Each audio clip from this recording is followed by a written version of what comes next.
হযরতে বেলাল আহাদ আহাদ বইলা কান্দে, মনে মনে বলে মালিক, ও মালিক, ইন্তেকালের আগে কালেমা শাহাদাতটা পড়তে হয়, কালেমা তাওহীদটা পড়তে হয়, কালেমা তয়্যিবাটা পড়তে হয়। ও মালিক, কালেমা শাহাদাত পড়ার মতো শক্তি আমার নাই। মনে মনে বলে মালিক, ও মালিক, ওরা মানে এমন ভাবে পিটাইছে, এমন ভাবে রক্তক্ষরণ করছে, আমার শরীরে এতটুকু শক্তি নাই যেই শক্তি দিয়া তোমার নামের কালেমাটা পড়বো। ও মালিক, একত্ববাদের একটা শব্দ দিয়া সাক্ষী দিচ্ছি, আহাদুন আহাদ, আহাদুন আহাদ। আমার এই এক শব্দকে তুমি কালেমা শাহাদাতের সাথে মিলাইয়া দিও। আমার এই এক শব্দকে কালেমা শাহাদাতের সাথে মিলাইয়া দিও। নবীজি রাস্তা দিয়ে হাইটা যায়, নজরে পড়ে বেলালের শাস্তি। নবীজি শিশু বাচ্চার মতো হাউমাউ করে কান্না করে দেয়, আর চিৎকার দিয়া নবীজি সান্ত্বনা দেয়, ইয়া বেলাল আহাদুই ইউনজিক। ও বেলাল শোনো, যেই রবকে তুমি ডাকতেছো আহাদ আহাদ বইলা, ওই আহাদই তোমাকে মুক্ত করে ছাড়বে। ও বেলাল, একটু সবর করো, একটু ধৈর্য ধারণ করো। মেরে মুহতারাম ভাইও, এই কথা বইলা নবীজি কান্না আরম্ভ করে, দৌড়াইয়া কামরার মধ্যে যায়। সিদ্দিক আকবরের সাথে সাক্ষাৎ।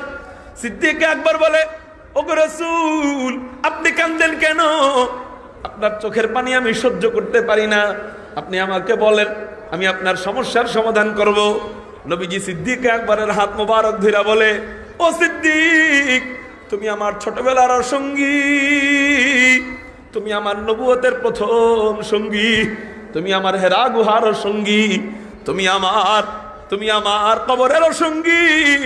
আমি কথা দিলাম তুমি আমার জান্নাতের সঙ্গী। আমি তোমার হাত ধইরা আর ওমরের হাত ধইরা জান্নাতে ঢুকবো। ও আবু বকর, আমি অনেক চিন্তায় আছি বেলালকে নিয়া। ওরা বেলালকে এমন ভাবে পিটাইতেছে, বেলালের এমন ভাবে রক্তক্ষরণ হইতেছে, জান যায় যায় অবস্থা। শহীদ হয়ে গেলে তো ভিন্ন কথা, কিন্তু এমন ভাবে শাস্তি দিচ্ছে যে দেখে আমি সহ্য করতে পারতেছি না। ওরে ছাড়াই আনার ব্যবস্থা করতে হবে, কিন্তু ছাড়াই আনার জন্য তো অনেক টাকা পয়সার দরকার। বেলালকে ওরা এত কম টাকায় তো দিবে না, অনেক টাকা পয়সার দরকার। এত টাকা তো আমার কাছে নাই। হযরত সিদ্দিক আকবর বলেন, গো রাসূল, আপনি কোনো টেনশন করেন না, আপনি কোনো চিন্তা করেন না, আপনি দোয়া করেন আপনার বেলালের জন্য। আমি কালেকশন করে হলেও, ভিক্ষা করে হলেও আপনার বেলালকে আমি সিদ্দিক আজাদ করে ছাড়বো। দুনিয়ায়ে সখাবত মে তেরা নাম রহেগা, दुनियाए सखावत में तेरा नाम रहेगा, सिद्दीक तेरा नाम से इस्लाम रहेगा, सिद्दीक तेरा नाम से इस्लाम रहेगा। दुनियाए अदालत में तेरा नाम रहेगा, दुनियाए अदालत में तेरा नाम रहेगा, उम्र तेरा नाम से इस्लाम रहेगा, उम्र तेरा नाम से इस्लाम रहेगा। दुनियाए मुसल्लत में तेरा नाम रहेगा, दुनियाए मुसल्लत में तेरा नाम रहेगा, उस्मान तेरा नाम से इस्लाम रहेगा, उस्मान तेरा नाम से इस्लाम रहेगा। दुनियाए शुजाअत में तेरा नाम रहेगा, दुनियाए शुजाअत में तेरा नाम रहेगा, आली तेरा नाम से इस्लाम रहेगा, आली तेरा नाम से इस्लाम रहेगा। कारो जबान जन बंद থাকে না, বলেন রাদিয়াল্লাহু আনহুম। मेरे मोहतरम भाइयों, मेरे मोहतरम भाइयों, আল্লাহ পাক রব্বুল আলামিন এই জন্যই তো সিদ্দিককে এত কবুল করেন। হযরত আবু বকর সিদ্দিক নবীজির কাছে বসা, হঠাৎ করে নবীজি হাসি দিচ্ছে। সিদ্দিক একবার জিজ্ঞাসা করে, ইয়া রাসূলুল্লাহ, ইয়া হাবিবাল্লাহ, এতক্ষণ মন খারাপ দেখলাম, হঠাৎ করে হাসতেছেন, কাহিনী কি বুঝলাম না। নবীজি বলতেছে যে আমি মাত্র দেখলাম জিবরাইল আমার কাছে আসছে, খুশির এক সংবাদ নিয়ে আসছে, এই জন্য আমি হাসতেছি। কেন হাসতেছেন? জিবরাইল কি সংবাদ দিছে? অন্য সময় তো জিবরাইল আইসা আমাকে বলে, আসসালামু আলাইকা ইয়া রাসূলুল্লাহ, ইন্না রাব্বাকা ইয়াকরাউ আলাইকা আসসালাম। ও রাসূল, আপনার উপর সালাম, এবং আল্লাহ আপনাকে সালাম জানাইতেছেন। কিন্তু আজকে সালাম দিতে আসছে আমাকে ঠিক কিন্তু আজকে আসছে স্পেশাল ভাবে ও সিদ্দিক তোমাকে সালাম দেওয়ার জন্য। আল্লাহ স্পেশাল ভাবে তোমাকে সালাম জানাইতেছে। এই তো সিদ্দিক আকবর হযরত আবু বকর রাদিয়াল্লাহু তাআলা আনহু, আল্লাহ পাক নবীজির মাথা মুবারক ওমরের কাছে আমানত রাখেন নাই, আলীর কাছে আমানত রাখেন নাই, উসমানের কাছে আমানত রাখেন নাই, হেরা গুহায় হযরত সিদ্দিক আকবরের কাছে আমানত রাখছেন। এত ভালো আল্লাহ সিদ্দিক আকবরকে ভাসেন যে আবু বকর সিদ্দিক নবীজির মাথা মুবারক নিজের উরুর উপর রাখছে। আল্লাহ নবীজি, আল্লাহ আবু বকরের কাছে আমানত রাখছেন নবীজির মাথা। এই জন্য সিদ্দিক আকবর কি করছে, বলে পায়ের মধ্যে সাপ কামড় দেয়, সিদ্দিক আকবর পা নড়ায় না। কেন নড়ায় না?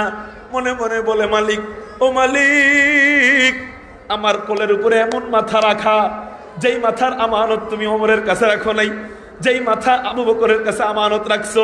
আবু বকর যদি পা নড়াই, সাপের কামড়ে পুরা পা বিষ হয়ে গেল, আমি পা নড়াবো না। আমি যদি পা নড়াই, আমার রাসূলের ঘুম ভেঙে যাবে। ঘুম ভেঙে গেলে হাসরের ময়দানে মালিক যদি জিজ্ঞাসা করে, এ সিদ্দিক, আমার রাসূলকে আমানত রাখছিলাম তোর কাছে, তুই আমার রাসূলকে ঘুম পড়াস নাই, আমার রাসূলের ঘুমের মধ্যে বেকাত ঘটাইছস। মালিক যদি আমাকে জিজ্ঞাসা করে, তো আমি কি জবাব দিব? এই জন্য আমাকে সাপে কামড়াইয়া, আমাকে যদি মাইরাও ফালায়, তারপরেও আমি সিদ্দিক মাওলা তোমার আমানতের খেয়ানত করতে পারবো না। এই হলো হযরত আবু বকর সিদ্দিক। আবু বকর সিদ্দিক বলেন, ইয়া রাসূলুল্লাহ, ইয়া হাবিবাল্লাহ, আপনি টেনশন করেন না, আপনি চিন্তা করেন না, আমি বেলালকে মুক্ত করে আনবো। দৌড়াইয়া বেলালের কাছে যায়, বেলালকে মুক্ত করে আনে। বেলাল পুরা শরীর রক্তে রঞ্জিত হয়ে যায়, উঠবার মতো কোনো শক্তি নাই, তাকাবার মতো কোনো শক্তি নাই, কথা বলবার মতো কোনো শক্তি নাই, যেন মরণের হাত থেকে উঠে আসে এমন অবস্থা। হযরতে বেলালকে সিদ্দিক আকবর কোলে নিয়া নবীজির দরবারে হাইটা হাইটা যায়। হযরতে ওমর দূর থেকে দেখে আর চিৎকার দিয়া বলতে থাকে, এক নেতা আরেক নেতাকে মুক্ত করেছে। বুঝলাম না কিছু। যতবার বলি যে বলেন সুবহানাল্লাহ, ততবার বলে, এছাড়া বলে না। একটু জোরে বলেন না সুবহানাল্লাহ। হযরত ওমর বেলালের দিকে তাকায় আর সিদ্দিক আকবরের দিকে তাকায়, তাকাইয়া বলে, এক নেতা আরেক নেতাকে আজাদ করে আনছে। এই জন্যই তো বেলাল এত দামি হয়, যে এই অবস্থায় সব কাফেররা পিটায়, রক্তাক্ত করে, রক্তক্ষরণ করে, তারপরেও জবান দিয়া কুফুরের কোনো বাক্য বের হয় না। আর আমাদের ঈমান কেমন? আমাদেরকে পিটাইতে হয় না, 50 টাকার 7 আপের লোভ দেয়, আর মামুন সাহেব হুজুরের বিরুদ্ধে স্লোগানে চলে যায়, 100 টাকার বিরিয়ানির লোভ দেয়। যেই নেতা নাস্তিক্যবাদে বিশ্বাসী, বান্দরতন্ত্রে বিশ্বাসী, ওই নেতার গুণগান গাওয়া শুরু করে দেই। এই হলো আমার ঈমান। আল্লাহ পাকের জাত ও ইজ্জতের কসম করে বলি, এমন ঈমান নিয়া জান্নাত তো দূরের কথা, জান্নাতের ঘ্রাণও পাওয়া যাবে না। বিজয় তো দূরের কথা, বিজয়ের বাতাসও পাওয়া যাবে না। ওয়ালা তাহিনু ওয়ালা তাহজানু ওয়া আনতুমুল আলাউন ইন কুনতুম মুমিনিন। আল্লাহ আমাদেরকে সুসংবাদ দিচ্ছেন, তোমরা যদি ঈমান আনো, বিজয় তোমাদেরকেই দান করব। সাঈদ ইবনে মুসাইয়্যিব, কেমন ঈমান ছিল তাদের, কেমন ঈমান ছিল তাদের। তাদের মতো তাদের ঘটনা কেন শুনাইতেছি ভাই? মাঝে মাঝে ঘটনা বইলা উম্মতের ইসলাহ করতে হয়। আল্লাহ কোরআনুল কারীমের মধ্যে হুকুম আহকামের আয়াত নাজিল করছেন 500টা, জান্নাতের আয়াত নাজিল করছেন যেমন, আবার জাহান্নামের আয়াতও নাজিল করছেন তেমন, আবার ঘটনাবলীর আয়াতও নাজিল করছেন। কিসসা দিয়ে আল্লাহ একটা সূরা নাজিল করছেন, সূরাতুল কসস। এবং হযরত ইউসুফের ঘটনাকে আল্লাহ আহসানুল কসস বলছেন, সবচেয়ে উত্তম ঘটনা বলছেন। মেরে মুহতারাম ভাইও, তা আল্লাহ পাক রব্বুল আলামিন বান্দাদেরকে ইসলাহ করার জন্য মাঝে মাঝে ঘটনা আনছেন। তা আমরাও মাঝে মাঝে আয়াতের ফাঁকে ফাঁকে ঘটনা বলি, এটা আল্লাহর কোরআনের সুন্নত, উম্মতের ইসলাহ করার জন্য। ও মেরে মুহতারাম ভাইও, কেমন ঈমান আমাদের আনা চাই। আমাদের যদি ঈমান ত্যাগ করার জন্য পিটানো হইতো, এক হাত কাটা হইতো, আমি ঈমানকে ত্যাগ করে ফেলতাম। কিন্তু হযরতে সাঈদ ইবনে মুসাইয়াবের ঈমান কেমন ছিল? সাঈদ ইবনে মুসাইয়াবের ডান হাত কাটা হয়, বাম হাত কাটা হয়, দুই পা কাটা হয়। মুসাইলামাতুল কাজ্জাব, মিথ্যা ভণ্ড নবী দাবিকারী মুসাইলামাতুল কাজ্জাব ও সাঈদ ইবনে মুসাইয়াবের 4 হাত পা কাটে। কাটার পরে বলে, এবার অন্তত আমাদের পক্ষে ক, এবার অন্তত তোর মুহাম্মদরে ত্যাগ কর। সাঈদ ইবনে মুসাইয়াব বলে, শুনে রাখ, আমার হাত পা কাটছস এটা কিছুই না আমার কাছে, পুরা শরীর যদি টুকরা টুকরা করস আমি তোরে নবী বইলা শিকার যাব না।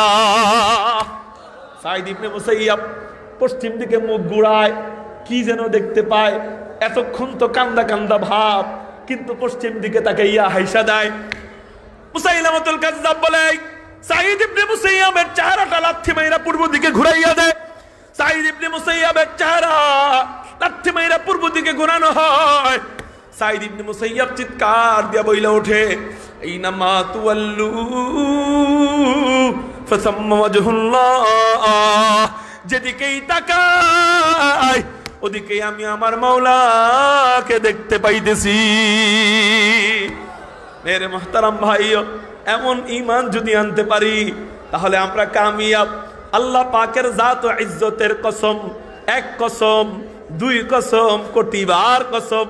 কারণ কসম কাটতে আমার কোনো অসুবিধা নাই, যেখানে মালিক জানায় দিতেছেন ওয়া আনতুমুল আলাউন, তুমি যদি ঈমান নামক অস্ত্রকে সাথে রাখো বিজয় তোমাদেরই হবে। শুধু দুনিয়াতে বিজয় নয়, আখিরাতেও বিজয়। কেমন বিজয়? ইন্নাল্লাযীনা আমানু ওয়া আমিলুস সালিহাত কানাত লাহুম জান্নাতুল ফিরদাউসি নুজুলা। বলে 8 জান্নাতের সবচেয়ে বড় জান্নাত যেটা, ঈমান যদি ঠিকমতো আনো আমি আল্লাহ ওই বড় জান্নাত, জান্নাতুল ফিরদাউস তোমাদেরকে দিয়ে দিব। এই জন্য সাহাবায়ে কেরামদের মতো ঈমান আনবো কিনা আমরা বলেন? ঈমান আনবো তো ইনশাআল্লাহ। কারা কারা আনবো? আল্লাহু আকবার বলে হাত উঠাই। রাজি আছেন ইনশাআল্লাহ? হাত নামান। প্রশ্ন করতে পারেন, হুজুর আপনার প্রশ্ন হইতে পারে, হুজুর সাহাবায়ে কেরামদের মতো ঈমান বর্তমান জামানায়, গুনার জামানা, ফিতনার জামানা, এই জামানায় সাহাবায়ে কেরামদের মতো ঈমান আনা সম্ভব কিনা? প্রশ্ন হইতে পারে, হুজুর তাদের মতো ঈমান আনা কি সম্ভব কিনা? হ্যাঁ সম্ভব। না কেন সম্ভব? না কেন? সাহাবায়ে কেরামরা নবীজিরে দেইখা যেমন ঈমান আনছে, নবীজিকে না দেইখাও তেমনি ঈমান আনা সম্ভব। আমাদের বুজুর্গ, আমাদের আকাবির, আমাদের বড়রা, ওনারা সাহাবায়ে কেরামদের মতো ঈমান আইনা দেখায় দিয়ে গেছে যে নবীজিরে দেইখা ঈমান আনা যেমন সম্ভব। কিছুদিন আগে এক জায়গায় বয়ান করার পরে একজনের প্রশ্ন এটা কইরা বসছে যে, হুজুর আপনি যে বললেন সাহাবায়ে কেরামদের মতো ঈমান আনার কথা, তো তারা নবীজিরে দেখছে, ঈমান তাজা হইছে, আমরা তো নবীজিরে দেখি নাই, আমাদের ঈমান কি তাদের মতো তাজা হবে কিনা? এই উত্তর আপনাদেরকে বলি, হ্যাঁ হ্যাঁ হ্যাঁ, চেষ্টা করলে, চাইলে নবীজিকে যেমন দেইখা ঈমান আনছেন তারা, আমরাও না দেইখা তাদের মতো ঈমান আনতে পারবো। চলেন একটু দৃষ্টান্ত শোনাই। আমাদের বুজুর্গ দারুল উলুম দেওবন্দের প্রথম ছাত্র, নাম হলো শেখুল হিন্দ মাহমুদ হাসান দেওবন্দি রহমাতুল্লাহি আলাইহি। শেখুল হিন্দ মাহমুদ হাসান দেওবন্দিকে উনি ইংরেজদের বিরুদ্ধে ফতোয়া দিলেন, ব্রিটিশদের বিরুদ্ধে ফতোয়া দিলেন। উলামায়ে কেরাম কি করছে আমাদের দেশের জন্য? উলামায়ে কেরাম করে নাই কোন কামটা? উলামায়ে কেরাম যা করছে, আজকে উলামায়ে কেরাম যদি, উলামায়ে কেরামরা যদি 1857 সালে শামেলের যুদ্ধের ডাক না দিতেন, ব্রিটিশদের বিরুদ্ধে হযরত শাইখুল হাদিস আব্দুল আজিজ মুহাদ্দিস দেহলভী যদি ব্রিটিশদের বিরুদ্ধে ফতোয়া না দিতেন, হযরত হাজী আমদাদুল্লাহ মুহাজির মক্কি যদি 1857 সালে শামেলের যুদ্ধের ডাক না দিতেন, হাফেজ জামেন শহীদ রহমাতুল্লাহি আলাইহি যদি এই মাটির জন্য শহীদ না হইতেন, হযরত রশিদ আহমদ গাঙ্গুহি রহমাতুল্লাহি আলাইহি যদি এই ভারতবর্ষের জন্য জেলে না যাইতেন, হযরত কাসেম নানুতুবি রহমাতুল্লাহি আলাইহি শামিলের যুদ্ধ না করতেন, আল্লাহর কসম করে বলি এই দেশ কখনো আলাদাও হইতো না। আর এই বাংলাদেশ আলাদা না হইলে কখনো স্বাধীন রাষ্ট্র হইতো না। মেরে মুহতারাম ভাইও, চলতেছে শীতের মাস না গরমের মাস? শীতের মাস আসছে, এখনো শীত। কারো গায়ের মধ্যে সুইটার আছে? তাহলে এখন কিসের মাস? সাহাবায়ে কেরাম ইমানে পরীক্ষা দিছেন, হাত দিয়ে, হাত কাইটা নিয়ে গেছে, ইমানি পরীক্ষা দিছেন, পা কাইটা নিয়ে গেছে, ইমানি পরীক্ষা দিছেন। আমরাও একটু পরীক্ষা দিব, রাজি আছি তো ইনশাআল্লাহ? আমাদের তো সাহাবায়ে কেরামদের মতো সুযোগ আসে না, অল্প সুযোগ আসলে সেটা কাজে লাগাবো, রাজি আছি তো ইনশাআল্লাহ? কারা কারা সাহাবায়ে কেরামদের মতো পরীক্ষা দিয়া আল্লাহু আকবার বলে একটু সামনের দিকে আগায় বসবেন? গরমের মধ্যে একটু কষ্ট করে আমরা পরীক্ষা দিব, আল্লাহু আকবার বইলা, দেরি যেন না হয়, আল্লাহু আকবার বলে একটু সামনের দিকে আগায় বস। প্রত্যেকেই একজনও বাকি থাকবে না। আপনি মনে করতে পারেন সবাই আগাইতেছে, আমি একা না আগাইলে কি হবে? আপনার একার কারণে আল্লাহর এই বয়ানের মজলিসটা পুরা বিশৃঙ্খলা হয়ে যায়, আপনার একার কারণে। আল্লাহ এবং তার রাসূলের আলোচনার এই মজলিসের একটা আদব আছে, এই আদবটা পুরা নষ্ট হয়ে যায় আপনি একা না আগানোর কারণে। এই জন্য আপনি একটু সুন্নত আদায় করে বসেন, কি হবে? মান তামাসসাকা বিসুন্নতি ইনদা ফাসাদি উম্মতি ফালাহু আজরু মিআতি শাহীদ। কত বড় কথা! নবীজি হাদিসের মধ্যে বলেন, কোন ব্যক্তি যদি ফিতনা ফাসাদের সময় আমার সুন্নতকে জিন্দা করে, আল্লাহ তার আমলনামায় 100 শহীদের সওয়াব দিয়ে দেয়। চারটিখানি কথা। এই জন্য শোনেন, আমাদের ইমানি পরীক্ষা দেওয়ার সুযোগ সাহাবায়ে কেরামদের মতো আসে? ইমানি পরীক্ষা দেওয়ার সুযোগ আমাদের সাহাবায়ে কেরামদের মতো ইমানি পরীক্ষা দেওয়ার সুযোগ সবসময় আসে না। সাহাবায়ে কেরামরা ফ্যান ছাড়া গরমের মধ্যে নামাজ পড়তো।